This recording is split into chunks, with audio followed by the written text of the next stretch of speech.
You might be directly contributing to the death of music. Let's explore together the real reason why Spotify sucks. We're not getting paid what we're due. I want people to know about me, so there's just like an awareness piece. And then there's the I want to make money piece. Because usually big numbers comes with a record label owning your music, taking most of your revenue. Hey fam, welcome back. I'm top music attorney, and today I'm giving you a real lawyer's reaction to the real reason Spotify sucks. I am very much all about direct to fans. I'm an independent artist myself. I just released my own song after not releasing anything for a year. So I essentially have like no fan base. Here's the thing, directly selling my song on my website, meaning that the people who do want to support my music could go and buy it and pay whatever they want. I made a lot of money. And so I like to use myself as a case study to be like, look, I took a year off to grow a law firm, to grow my YouTube channel, almost to 100,000 subscribers now. And that if direct to fans can work so well for me, it can work for you. Now we are going to talk about the middlemen today, which includes Spotify and other music platforms. So let's explore together the real reason why Spotify sucks. In 1964, Beatlemania took the world by storm. A concert ticket set you back $3.90. In 2023, the Eras Tour by Taylor Swift drew many comparisons to the Beatles, yet her average ticket costs a staggering $1,088.56. Accounting for inflation, that Beatles ticket would cost $9.90 in today's dollars. That's still over a 10,000% increase in the cost of a concert ticket. So what gives? There's lots to blame.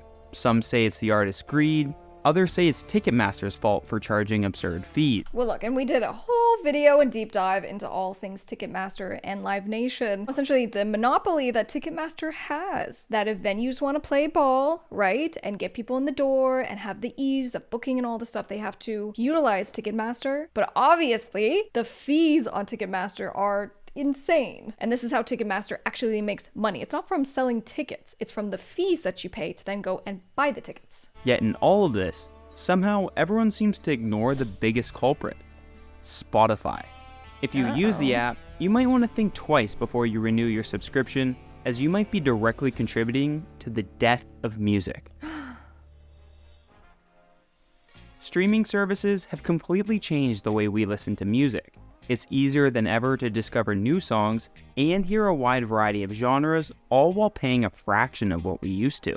That's great, but it's becoming clear that this business model doesn't work, and we are on the verge of the next musical revolution, with the listeners being the losers. Okay, that's interesting. So it sounds like we're going to be taking a different perspective on this, right? Because we normally are saying, well, as artists, as creators, we're not getting paid what we're due for what we had to pay to create our music. And for me, kind of in my model, in utilizing music platforms, it's a part of what I do. So you give your real fans an opportunity to actually buy from you, to support you, to donate to you if that's something that you want to do. If you don't want to play ball and have your music on all the music platforms, there's an argument that's going to harm you in the long run because you are making it difficult for people to find you on the music platforms that they want to listen to you on. But anyway, how does this harm the listener? Let's see. To understand just how badly music has declined, you need to hop in a time machine and remember what music was really like before the internet took over. Pre-digital age, generally speaking, music was more personal. Your limited collection of cassettes or CDs helped express who you were or who you were trying to be. Your relationship with an artist grew deeper, not only with each album you bought, but over time by replaying them. You like Huey Lewis and the News? Sure, it's easy to be overly nostalgic, but some critics argue that Spotify, despite being marketed as a better way to discover music, has ironically resulted in a significantly worse experience. Like any other all-you-can-eat digital buffets, Spotify offers virtually unlimited choice and no commitment, which has led to music that often feels disposable. At no additional cost to find a new song, in an algorithm that constantly pushes you to keep listening to new music, it's weakening the relationship you have with a single artist. In the coming generations, there's going to be a group of listeners who have just never purchased something physical. I think with AI, I think with streaming platforms, obviously we're moving in that trajectory, but I can certainly say CDs, definitely a big thing as I was growing up. And I know this to be the case with sales. If someone pays a larger amount of money for something, they perceive it as more valuable. And so if someone is listening, and it's incredible, it's like a listening listener to have all the songs in the world, or almost all the songs in the world, on my phone. Oh my gosh. But conversely, there is something psychological with having something that is tangible. We know this to be the case. And so if we are not paying our hard-earned money and going to the record store and buying this new CD that we have been so excited about and anticipating, there's a very different experience as a customer that we go through. Now, conversely, will you say, well, will the new generations just not appreciate music or be able to connect with music in the same kind of way that we did? Well, no, I think it's just going to be different. How often do you listen to albums start to finish anymore? Instead, the focus has shifted to vibes, primarily through playlists, which often feels like the equivalent of taking similar scenes from movies and then combining them to make a new movie. The result? A movie that has a repetitive theme, yet no point. Spotify continues to encourage this kind of musical ADHD, even so far as having their artists partake in their TikTok-esque short-form video feeds. This is only the tip of the iceberg for Spotify's problems, but first, let's talk about the artist. Deep down, we all know Spotify's price is a little too good to be true. While digital piracy certainly caused pressure on the industry to make music cheaper and more readily available, services like iTunes with their dollar per song model, in hindsight, seem to be a pretty fair solution for all parties.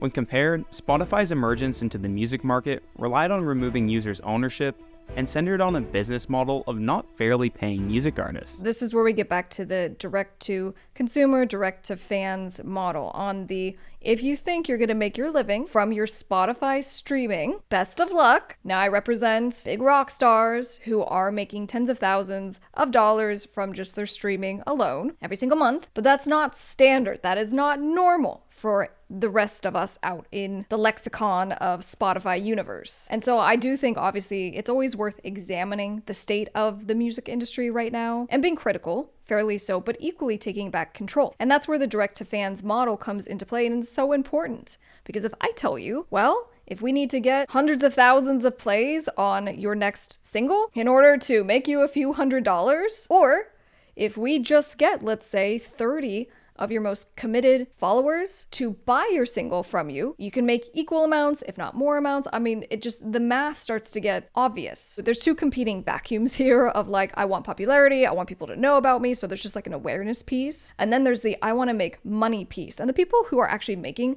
a lot of money from their music are kind of just quietly doing it. They don't have big numbers. Because usually, big numbers comes with a record label, comes with that label owning your music, comes with that label taking most of your revenue. Just saying. Artists get somewhere around 0.004 cents per stream.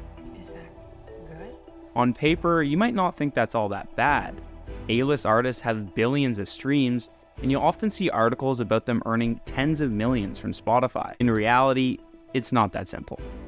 Music rights are very complex, with many parties taking large chunks of that income, so ultimately, for many artists, the actual take-home pay is nowhere near that figure. In the streaming world, I can show you right now. They just sent me some from Spotify where I got 1 billion streams, right? My publisher hit me. I said, break that down, how much money is that? That shit wasn't even $45,000. That's crazy. In response to this abysmal pay, a growing number of mainstream artists like Justin Bieber and Bob Dylan have sold off their share of their song catalogs to investment firms. It's hard to blame them, especially as you get older, because it takes years for that streaming income to amount to anything worthwhile. These investment firms offer an easier alternative by giving decades worth of that expected income up front, yet it comes with some serious unintended consequences. Take it from Taylor Swift. Despite now being a billionaire and also having the most expensive concert tickets, she's also been one of the most outspoken against streaming services from the start.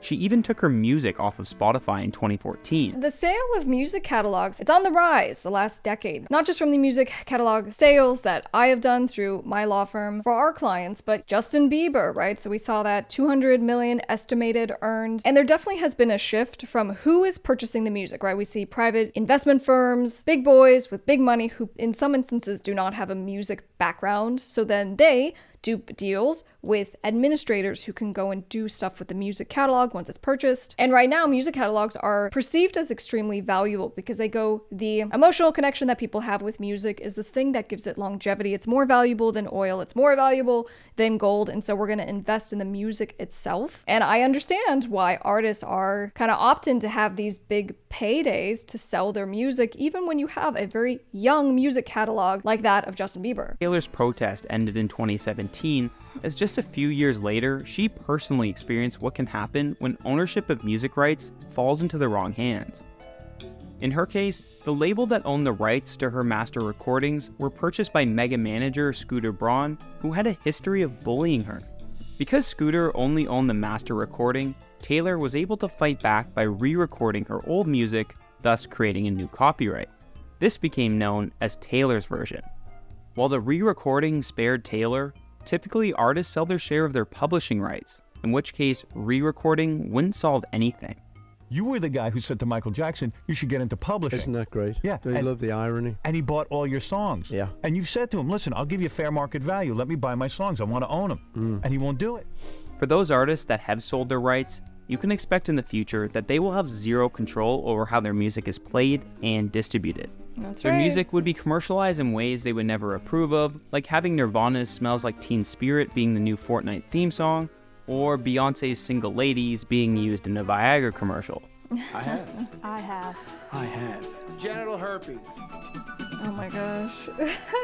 In the music contracts that I review for clients, when they assign the rights to their likeness for things like appearing in movies, for example, and where it says the rights of using your likeness in this production, we also reserve the rights to assign your likeness and ownership there too to other people. And so this is where I just throw total fits. And I'm like, absolutely not. You have no idea what your likeness is going to be used in association with and by who, when. They're right. Once you sell the rights to your music, you do not own that music anymore. It can be used however the new buyer wants to use it. Taylor Swift's workaround that he just noted was about re-recording, right? So typically in record label agreements, there's an agreement that the artist will not re-record their compositions, their original songs, right? The chords, the lyrics, for usually, 5-7 years, even more now, because, the labels are catching on to the Taylor Swifts of the world. But at some point you could just re-record your songs. But is it the same? Despite Taylor recognizing some of the issues Spotify was bringing to the music industry,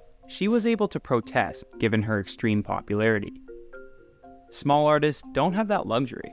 One of the most common ways users justify Spotify's bad business is that although the artist doesn't make much on the platform, the exposure they get is worth it. They can point to tons of examples of small artists like Lil Nas X going viral partially because their music was on a platform that required few barriers to listen to. That's true, but exposure is really only great when you're starting off. It doesn't pay the bills. Pre-internet, you could be a one-hit wonder like the Knack and make tens of millions before you even got on stage. The reason concerts used to be so much cheaper is because artists toured to promote their album sales, as that's where all the money was. Today, it's the complete opposite. Musicians of all sizes now make their entire living on the road, causing the extreme concert ticket costs. It's also extremely exhausting, and for non-A-listers, often it's not even all that profitable. It's expensive. It's extremely expensive. And so if you're an independent artist and you want to do a little regional tour, you better believe you're paying for the van, you're paying for the food, you want to bring a couple people extra to help you, you have a merch person. In most instances, you're lucky if you just break even. But I do disagree on that this is the best way that people are making money is by going on the road. That's not true. Again, in the digital age of being able to do virtual concerts, being able to sell your music through your own website, and I just go back to the example of me dropping my single, and I made exponentially more money in the first day and in the first week, and then even after my song came out on music platforms, my real fans are still going and buying the song through my website. And so this is, something that I've been doing as just a glorified test run, just to tell you again that even if you have a very small audience, the people who are invested in you will do things to support you. You just have to do the work to make it so that they can. Setting up a website takes time. It's hard. or it can be hard. It's really not hard, right? You can do this. Use Wix. Doing even merch runs, right? So not waiting to go on tour to then be in a room and then you might have 50 people who might purchase something from you. Doing a post that can reach 1,000 people and then you get 200 people to go and buy something from you. It's learning to think like record labels so we can make money like record labels do. If you are someone that is needing help in the music business, at the end of this video, you can check out topmusicattorney.com. I have courses, I have free stuff just to kind of get you started. If you do want to deep dive, if you do want to train with me, I always say go through my music business program, which is how to think like a record label, become a record label. And then if you do want to get into touch with me or one of my lawyers, we got you covered. If only Spotify stopped here at killing the artist, but sadly, it's much worse than that. Spotify is ruining the creativity of music. Okay. You've probably heard complaints that many new trending songs all kind of sound the same. In the era of Spotify, this is not only true, but actually intentional. Artists of all genres are now crafting their music to fit a specific formula dictated by Spotify's algorithms. Now, when structuring a new song, virtually all artists must ensure that two crucial considerations are met.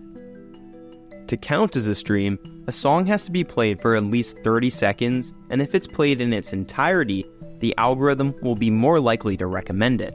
That alone has changed music forever. To ensure their song is not skipped, choruses are appearing earlier and more frequently, while the song duration is getting shorter and is less likely to take creative risk. Artists will also fill their albums with a lot more songs, all in the hopes that that will equate to securing more spots on playlists.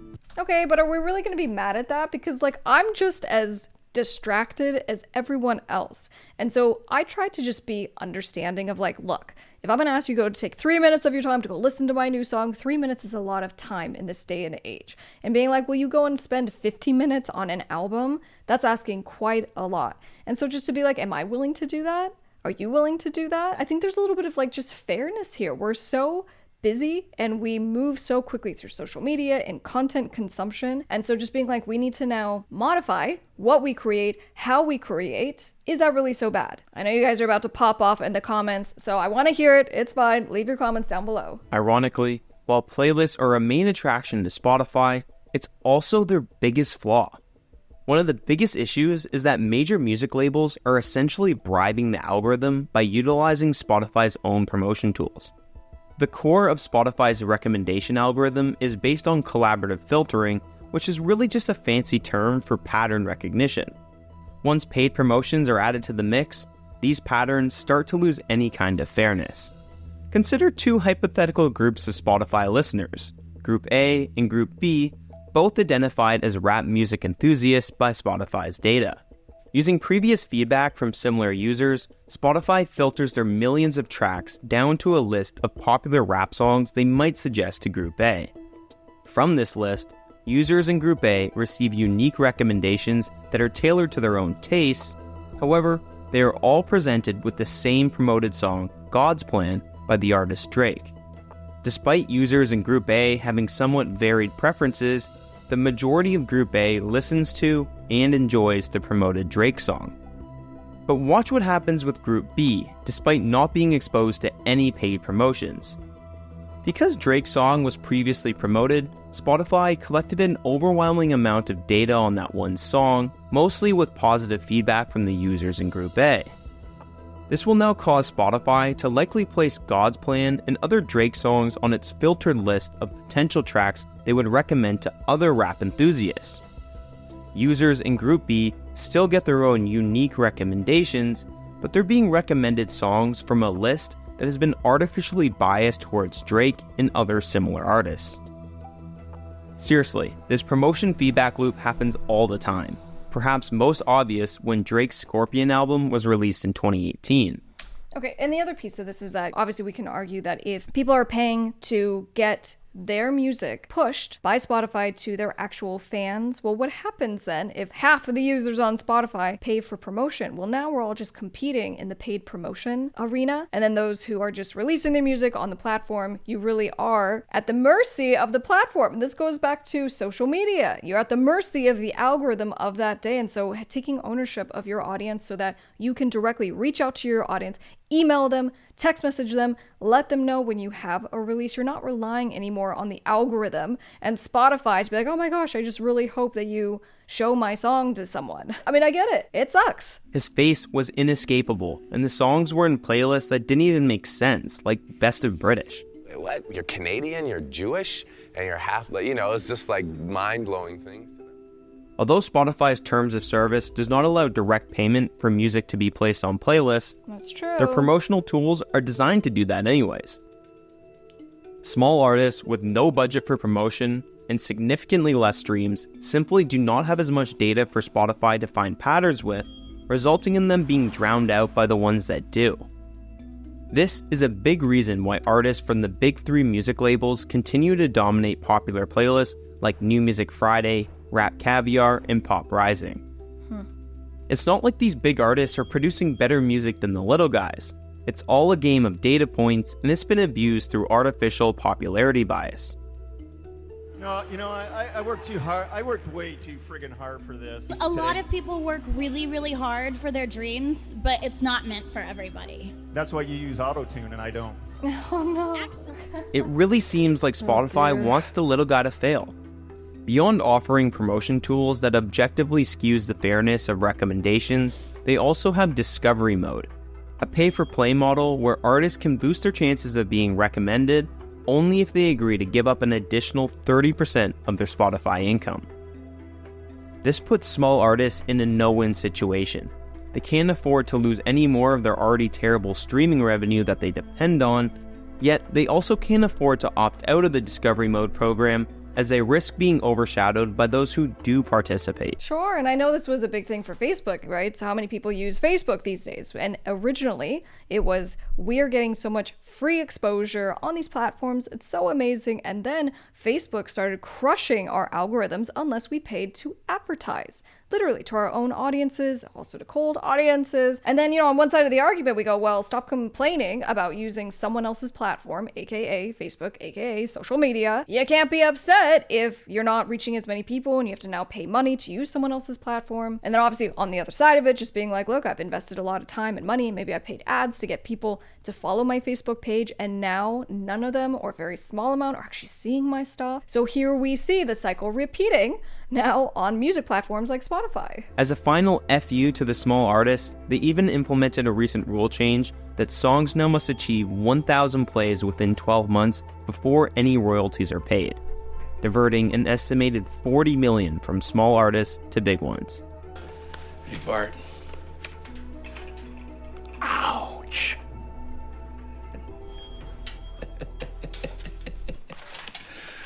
While playlists being dominated by big artists is pretty annoying and unfair, you might have noticed another phenomenon occurring. Playlists are also becoming increasingly driven by moods and activities rather than focusing on a particular artist. Whether it's high BPM tunes for workouts or mellow tracks for cooking, Spotify seems to have conveniently organized songs for every scenario. That's pretty great, right? Well, it could have been until Spotify executives realized there were 400,000 user-generated barbecue playlists. So what do? They picked up the phone and started calling barbecue companies. Look, they want you to come to a barbecue. Just hear them out. Journalist Liz Pelly authored Big Moon Machine, an article about how Spotify pursues emotional surveillance and manipulation for profit.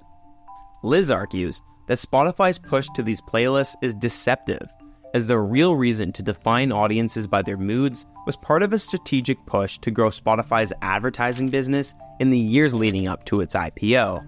Spotify is really just an ad company in disguise. Okay, one other way to look at this is on the moods thing. I've learned this through my music creation process, is that the more that I think about my audience, the more that I think about who I'm trying to reach, the more I craft what I do around them. So what you could argue is you say, well, the playlists and the moods are based on the consumer. It's how are you feeling? You know what I mean? I don't know that I necessarily have a problem with these like mood playlists, because isn't that kind of how we construct our own playlists? I don't know about you. If I go on my own playlist, my playlists are usually set up by like genre, not necessarily mood, but definitely there is kind of a mood aspect to it. Is anyone else like this? In fact, Spotify's founders never even worked in the music industry before founding the company in 2006. they both came from advertising technology. Since acquiring the music data firm EchoNest in 2014, Spotify has utilized its data tools to analyze the context in which listening was occurring. By 2016, they began sharing their mood-based data with leading marketing firms as they proved just how easy it is to influence listeners with emotionally targeted ads. In Spotify Ad Studio, brands can target any mood or activity from commute to girls' night out. Their extensive research on users' habits are proudly marketed by the motto, "You are what you stream." Their case studies suggest that companies can masterfully exploit Spotify's data to craft extremely targeted ads. For example, Coca-Cola, promoting their Open Happiness campaign, could utilize Spotify's data to identify users in a bad mood and gradually expose them to more uplifting music. When these users' moods improved, Coke ads would be presented, linking positive feelings with their products.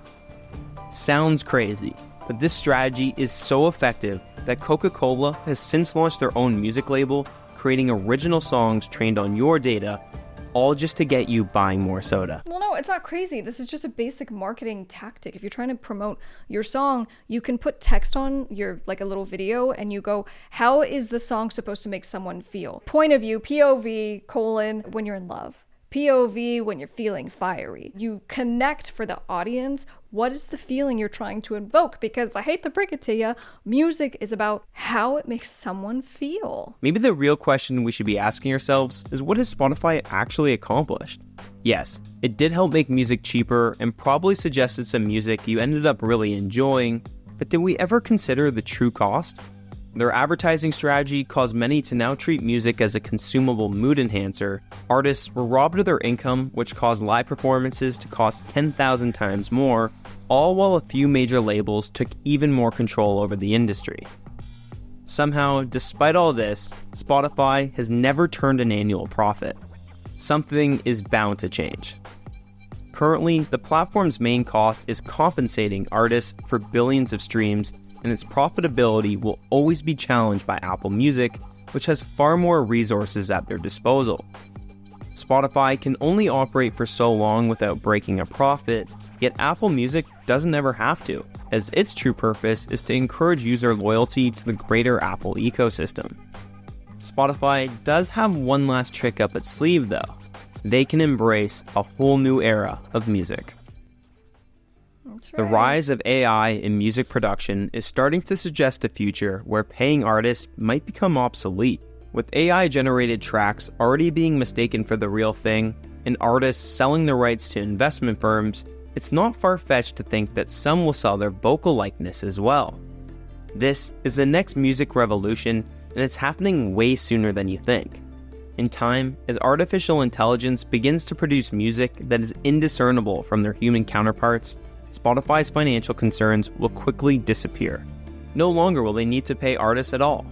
Their users have conveniently been conditioned to treat music as background noise, to pay little attention to a single artist, and convinced that music discovery is a burden that requires immense technological intervention. I think that the way to safeguard even what you're doing is your brand. It doesn't matter that there are a million other people in your genre doing the exact same thing that sounds like you, that looks like you. Who cares? And then we add on the additional layer now of there's AI. And so there's an insane amount of AI music. There's even AI artists. And so we can all safely say the dilution issue is only getting worse, but the way that you safeguard against it is your brand, is that you show up, is that people know the associations of which you like to make with your music, your habits, your style, right? Your imagery on your social media. And I just go back to, you have to take ownership of the audience that cares about you. Those of you who have already been putting in the time to build your personal brand, you will be able to survive in a whole different way that someone who is just starting their music career is going to have a much more challenging time, let's just say, and specifically because of AI. Perhaps now is the time to take back control from our algorithmic overlords. For some, that may be by joining the vinyl revival or returning to way of piracy. If you choose to remain on Spotify, remember that you don't own your music, so at the very least, you should be fighting to own control of what you listen to. Now, and especially in the future, artists both big and small will genuinely need your support. I think he just said you won't own your music. Maybe I misheard him. You own your own music. Okay, the way it works is that you distribute your music to music platforms through a music distributor. You give a license to your music distributor to temporarily put your music on music platforms. You should always own your own music. Unless you decide to sell it, unless you decide to sign it to a record label, okay? But I mean, he's talking about let's go back to the days of the vinyl. No, let's like quite literally have you sell your vinyls. Cool. Let's have you sign a cute little USB card that has your EP, your album on it. I'm saying let's take back control in that we have the opportunity to do this right now. If you don't have a website, please go set up a website. If you don't have an email list, go start an email list on MailChimp, Aweber, and start harvesting the 20 emails you have access to in your actual Gmail, the 100 emails you already have access to of your family and your friends and your followers, and start building. This is not something that is hard to do. The hard part comes with the consistency. It's in doing this every day, day after day, and putting in the effort that you do. You have to put in the effort first before the fan base will magically appear there. And then if ultimately making money is the mission, okay, you have literally done all the groundwork to do that through your music marketing, through your consistency, through your direct to fan methodology. So look, I'm not disagreeing that Spotify and the framework of how things work with streaming sucks. But I also, as not only a musician, but a really busy person who is also trying to still make music, I don't get to just throw in the towel and be like, I'm just so busy, I'm a lawyer, I run a big law firm, which I do. No, like I still have to make time, despite my busy schedule, to do all the things that I'm strongly encouraging you guys to do with me. So if you do want to put your music on music platforms, I don't have a problem with it, right? But I think that you need to strategically think about direct to fans. What are you doing to actually sell your music directly to your fans before your music comes out, right? Can we do a pre-promotion kind of campaign? Guys, I would love for you just to drop your knowledge down below on things that you do to make money from your music. Let's make this like an encouraging thing to share from our personal experiences. That's where I think we can actually find real value from this conversation. I'm Tom Music Attorney. Don't forget to subscribe. I'll see you on the next one.